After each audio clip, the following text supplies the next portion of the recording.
Today, I am going to reassemble the front forks, install those, attempt to install the fairing, all the gauges, speakers, radio, and I did get the mirrors in yesterday, so we're going to get those installed today too. And if I have time, I will install the shifter linkage to the transmission.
Well, there you have it.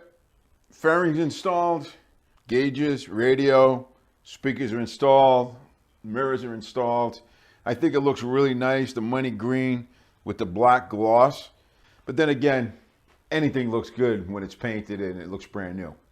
I upgraded the speakers to 6-inch speakers. I had to buy the adapter to do this. And I had to modify the original screws. I had to cut them shorter so I could screw the adapter onto the fairing without the screws going completely through. Other than that, it was pretty simple. 6-inch JBL speakers is what I went with. A lot of people said they're pretty decent for the money. We'll see. I'm not trying to make this stereo system super loud. I'm just trying to get a good quality sound out of it. Anyway, the bracket seemed to bolt up pretty nicely. As I screwed everything down, it pretty much went into place. The radio, as you know, I won't be using the CB or the intercom system any longer. I took all the wiring out. CB wire is gone. I will be installing a power antenna. I believe it's going to be mounted right on top of the stereo, and I do have to feed it to power and ground. I wasn't able to get the lights into the gauges. Reason being is the housing on these sockets, they're all dry cracking and they're breaking. So I'm not putting these back in. Some of them look okay, but the plastic, if you touch it and you try to just move it a little bit, it'll break. So I went online to Harley-Davidson and I ordered 4 new light sockets for all 4 gauges. Not messing around with that. They're cheap enough. So once that comes in, which I have no idea when that's going to come in. I don't know if that stuff's on back order. I don't know if they have it in stock. They did have a listing for it, but there's no telling if they have to special order those or not. And that's how it's been with ordering parts from Harley-Davidson. A lot of stuff is on back order for months at a time. So what I had to do is go and find stuff in other places like eBay. But I'm going to tell you, you're spending a lot more money. People are charging big money because they know you can't get the stuff right away. I purchased an aftermarket heel toe shifter and it didn't work out. The quality of the stuff is just horrible. Couldn't tighten it enough on the shaft. It just kept spinning. The hole was too large. So I ended up painting the original brackets black. I should have took them to the shop to get powder coated, but I was going to replace these, and it's just too late to do that now. So I painted them black. They came out looking really good. Hopefully they'll last. So I'll be putting these on the heel toe shifter, the stock ones. This came off the shifter that I ordered. So the thing is I need a new bolt. I need a fine thread bolt to fit the stock shifter. So once I go to the hardware place, get one of these, I'll be able to put these on the heel toe shifters, the stock ones. And I think it'll look fine. We'll see. We'll see when I get to that point. The wiring, I didn't show you the wiring because it was a nightmare. I had to figure out where all the connectors went to, and it took me quite some time. I'm not going to lie. It was not easy getting all this wiring back in place. I'll give you a tip. One good thing about putting wiring back on, it kind of takes the shape of where it's supposed to be. So that kind of helps you to figure out where things go. So once I took this harness and just put it up here, everything kind of laid in its place almost. So that was a helpful thing for me. But I still got some plugs that I, obviously ain't plugged in yet. And a lot of this has to do with the handlebar switches and all that. I still got that tour pack to deal with. I haven't messed with that yet. And quite a few things I got to do. What I need to do right now is, and I'm not going to do it on camera, I'm going to do it off camera, is I need to sand that tour pack, get that thing prepped, ready for primer. And then I got to just clean this whole shop, get all this dust out of here so I can stop painting the rest of these parts. And I got quite a bit to go. All right, you all, thanks for being here with me. I really appreciate your time. If the next video is up, it'll be on your top right-hand corner. You all take care. Be blessed and ride safe.